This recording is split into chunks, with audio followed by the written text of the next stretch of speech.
Communist Party of the United States is a fifth column if there ever was one. It is far better organized than were the Nazis in occupied countries prior to their capitulation. They are seeking to weaken America, just as they did in their era of obstruction when they were aligned with the Nazis. Their goal is the overthrow of our government. There is no doubt as to where a real communist loyalty rests. Their allegiance is to Russia, not the United States. Communism in reality is not a political party. It is a way of life, an evil and malignant way of life. It reveals a condition akin to disease that spreads like an epidemic. And like an epidemic, a quarantine is necessary to keep it from infecting this nation. Long-building tensions between the U.S. and USSR eventually came to a head in the aftermath of World War II, as both nations emerged from the war as the two leading powers on the globe. With Germany's defeat, the alliance holding the United States and Soviet Russia together gave way to an ideological rivalry that came to dominate life in the post-war world. What came to be known as the Cold War, as tensions never gave way to direct military conflict between the two powers, led to an increasing anxiety and a feeling of paranoia, both at home and abroad. With the U.S. briefly standing as the only power with atomic weapons, maintenance of the global order fell to Truman, all while the Soviets engaged in their own race for military superiority. The contest for domination came to spark an era of suspicion that placed neighbor against neighbor, heightened by a growing and constant fear of a possible nuclear war. I, Harry S. Truman, do solemnly swear that I will faithfully execute the office of President of the United States and will, to the best of my ability, preserve, protect, and defend the Constitution of the United States. So help me God. You're listening to the Best of My Ability, the Post-War Years, from the National World War II Museum in New Orleans. This is Episode 4, Duck and Cover. I'm your host, Dr. Kristen Burton. This week we travel to the Pacific, to an atoll in the Marshall Islands, where post-war tests of nuclear weaponry are underway. Man's destiny ticks away to the sound of a metronome on the deck of the battleship Pennsylvania in Bikini Lagoon. This is the first peacetime test of atomic energy.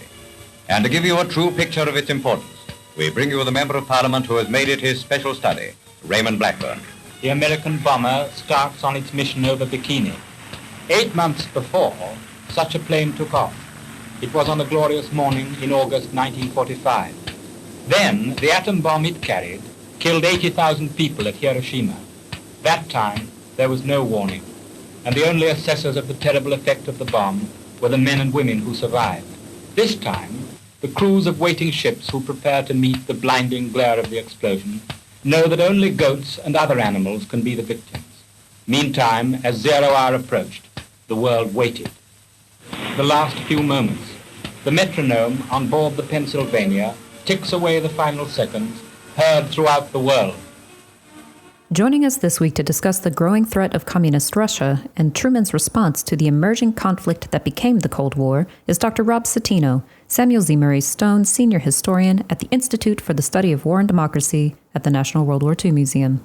Well, you know, that's the interesting thing about Truman's foreign policy. It's a complete break with FDR's.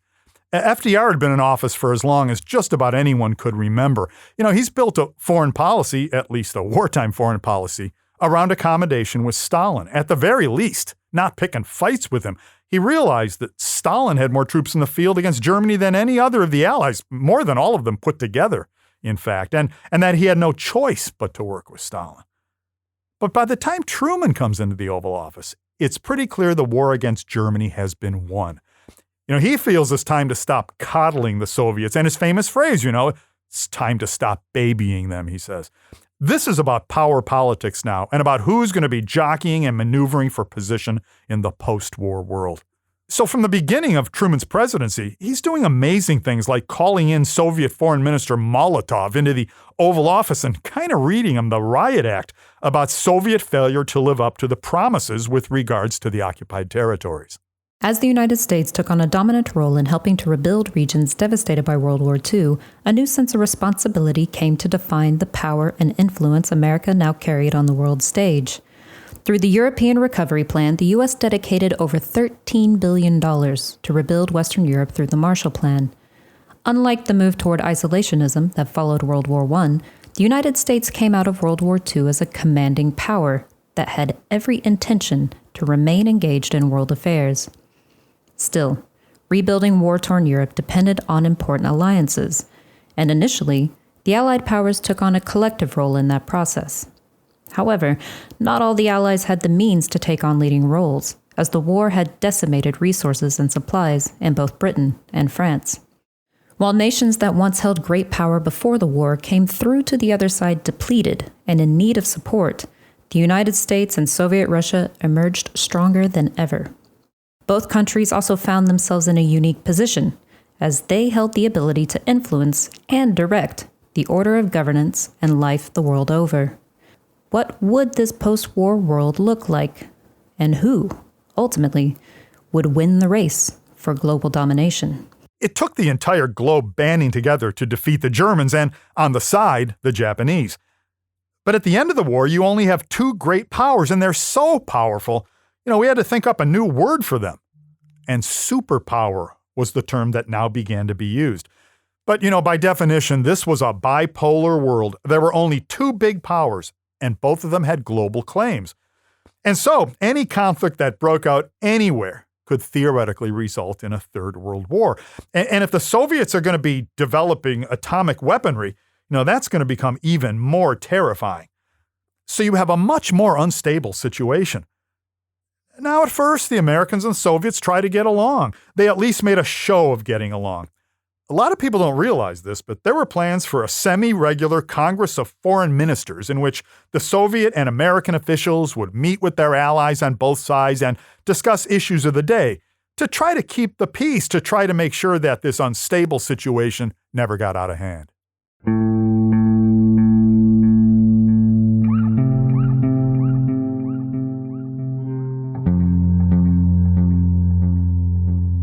Before his death, President Roosevelt hoped to see a lasting peace follow the end of the war, but relations with the Soviet Union and the actions of Joseph Stalin complicated that vision. The USSR's quick move to claim territory in Europe following Germany's defeat appeared to Truman as a clear grab for power that would give the Soviet Union increasing control over global affairs.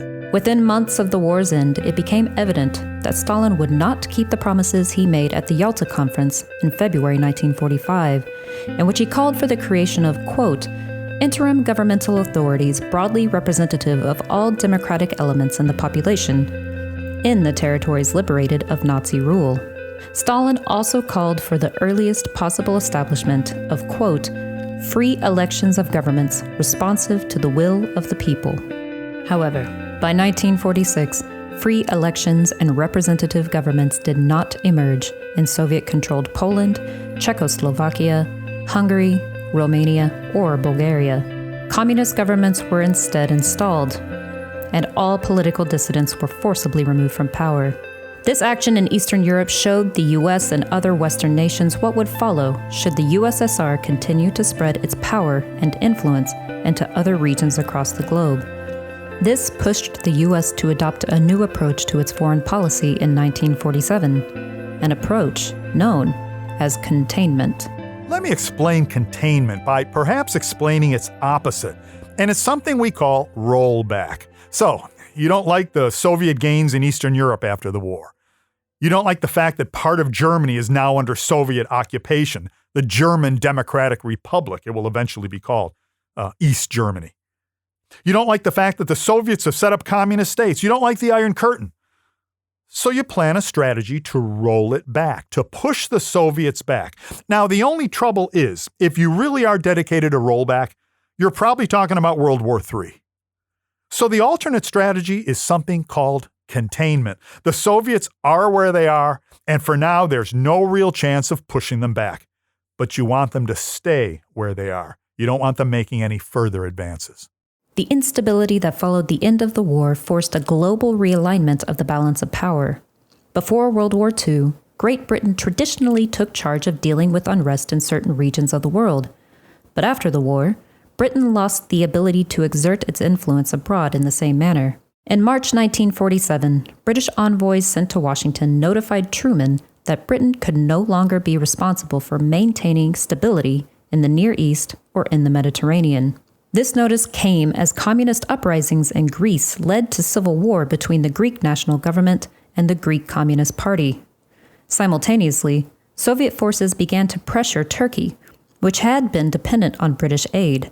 These two crises collectively pushed Truman to call on the U.S. Congress to send $400,000 in aid to both the Greek and Turkish governments, in a move that would define a defensive form of foreign policy in which the United States would no longer stand by as the Soviet Union engaged in forcible expansion.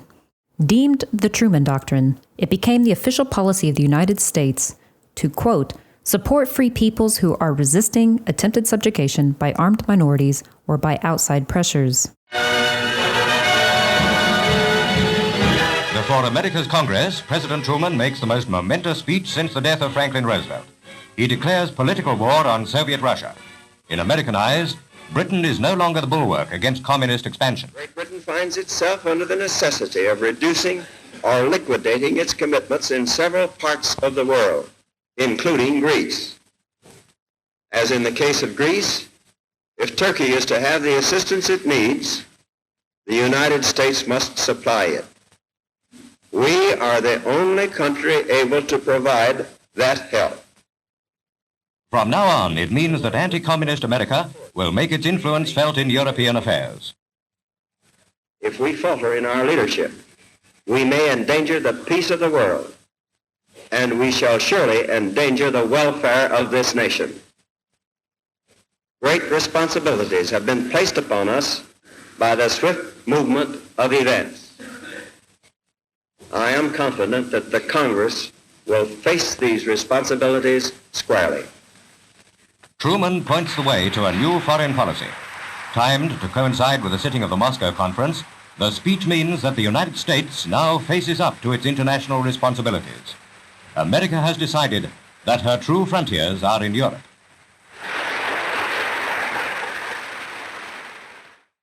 While taking a leading role in containing the spread of communism, the United States would not stand alone against Soviet expansionism due to the newly formed alliances established as tensions with the USSR continued to mount.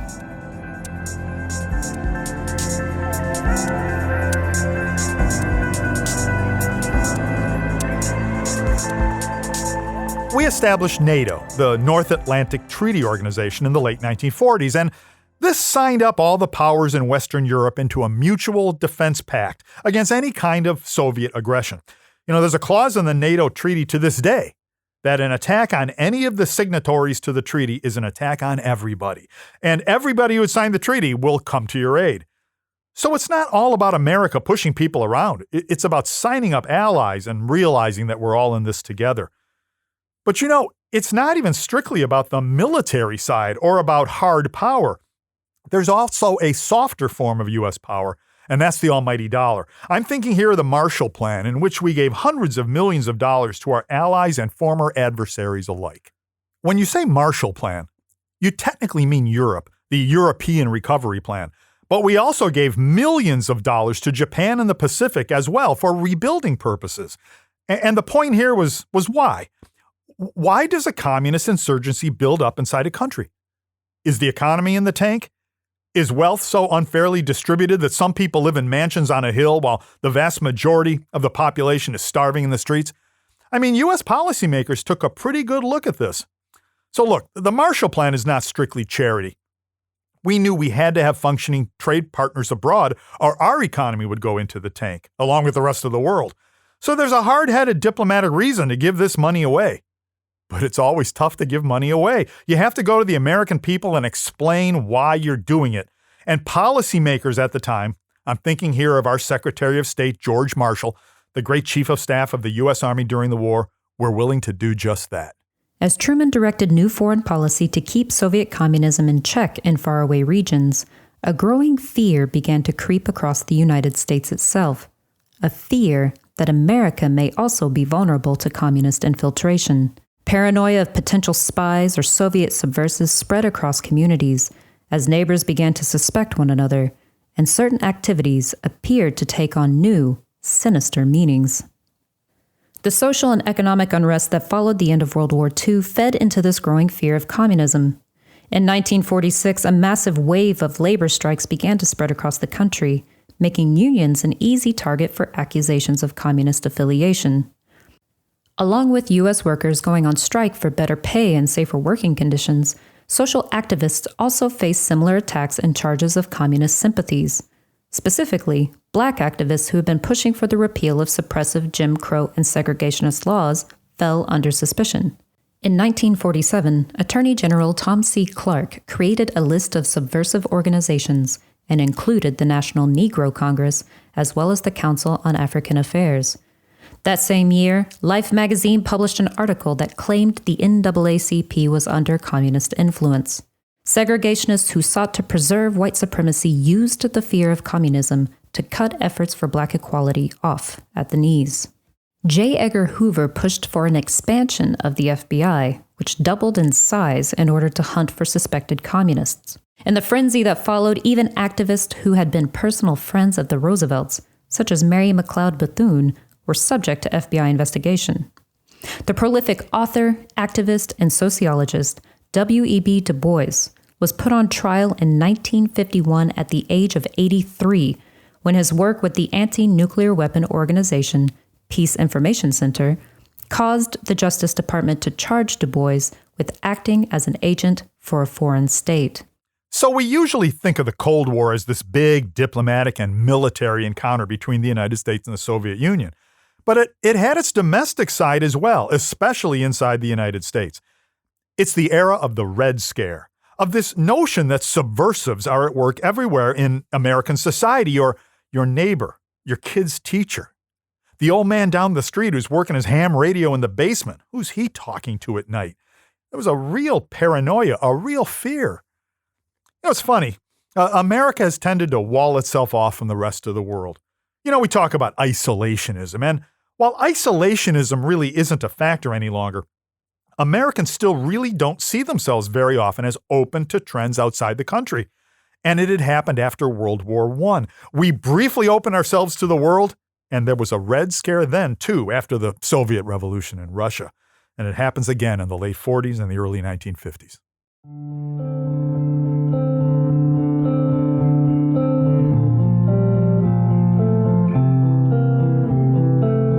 Coinciding with Truman's shift in foreign policy, he also issued Executive Order 9835 on March 21, 1947. This order required all federal civil service employees to pledge their loyalty to the United States. Signs of disloyalty included, quote, membership in, affiliation with, or a sympathetic association with totalitarian, fascist, communist, or subversive organizations. This provided a basis of what would become the second Red Scare in U.S. history. Fears of espionage and governmental infiltration fed into the larger, growing paranoia across American society. The discovery of Soviet spies such as Klaus Fuchs, who worked on the Manhattan Project and funneled information on building atomic bombs to the USSR, validated these public fears, and an increasing number of American citizens fell under intense suspicion and interrogation. The House Un-American Activities Committee, or HUAC, which was originally formed in 1938, became a permanent committee in 1945, and following Truman's executive order took on a leading role in investigating real and suspected communists embedded within the United States. Beginning in 1947, the committee began 9 days of hearings into alleged communist activity within Hollywood and the motion picture industry. When 10 directors, screenwriters, and producers were found to be in contempt for refusing to answer the committee's questions, they were placed on a blacklist and barred from openly working in the industry. Along with this initial Hollywood 10, over 300 artists would find themselves stained with being a suspected communist, leading to ruined careers and ruined lives.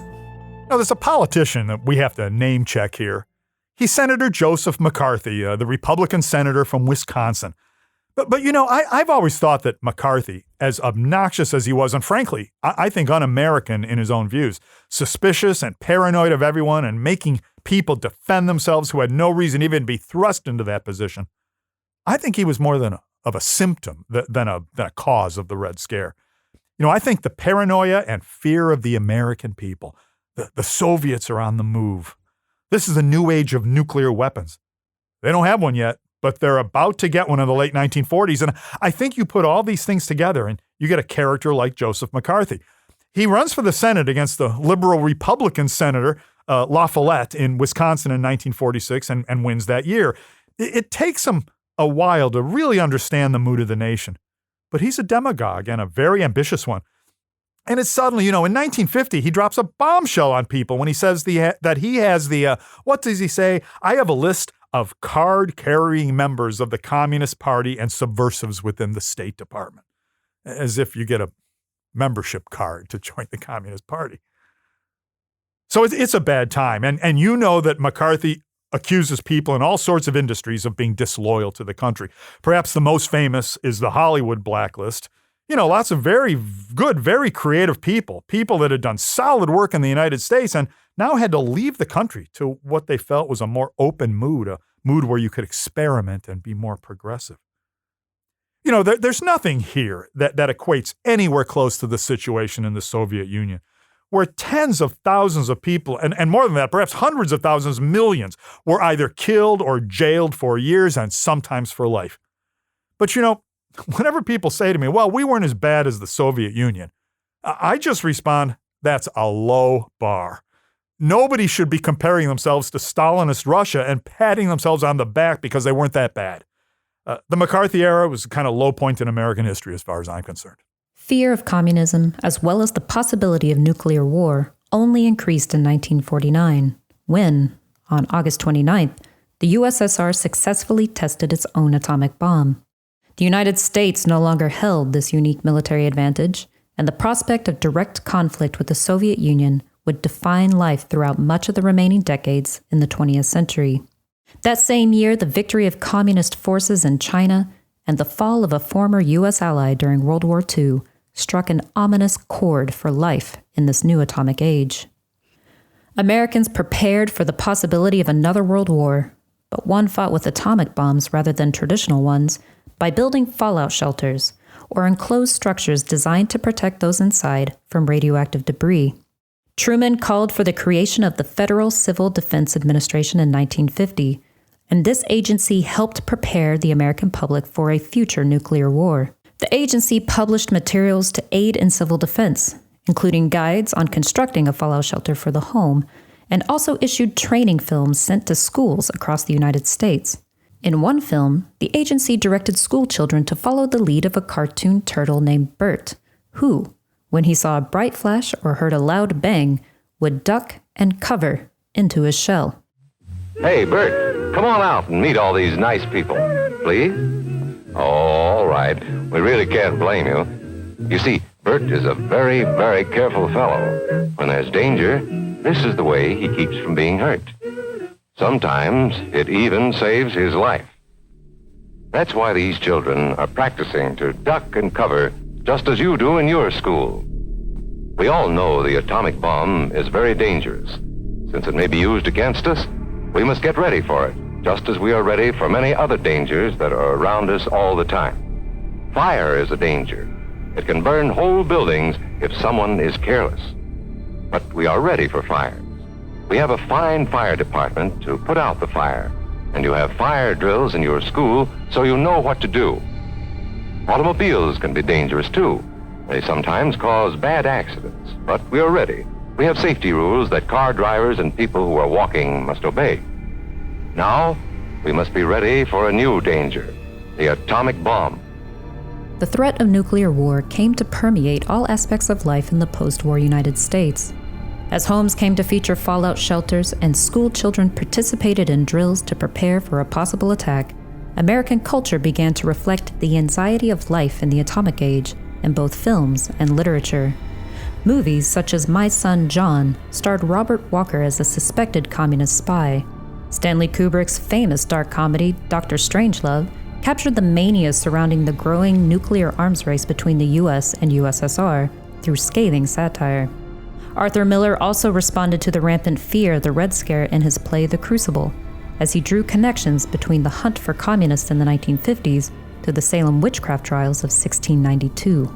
The atomic age and fear of Soviet infiltration led to an era of conformity, as fewer Americans sought to risk the possibility of suspected subversion.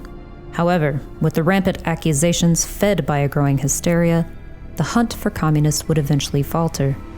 McCarthy's continued claims of inside knowledge ultimately proved to offer no useful information, and by the mid-1950s, his rise to power began to slide. The HUAC similarly lost prestige throughout the decade, causing Truman to denounce the committee in 1959 as, quote, the most un-American thing in the country today. In spite of the dwindling Red Scare, the fear of communism persisted, and the threat of nuclear war only grew as proxy wars fought as a result of containment led to increased tensions. Fear of nuclear war continued throughout the 20th century, as school children living in the 1980s and briefly into the 1990s continued to learn the timeless lesson from Bert the Turtle to duck and cover. Dum-dum, beetle-dum-dum, beetle-dum-dum, beetle-dum-dum. There was a turtle by the name of Bert, and Bert the Turtle was very alert. When danger threatened him, he never got hurt. He knew just what to do. He ducked and cover, ducked and cover. He did what we all must learn to do. You and you and you and you duck and cover.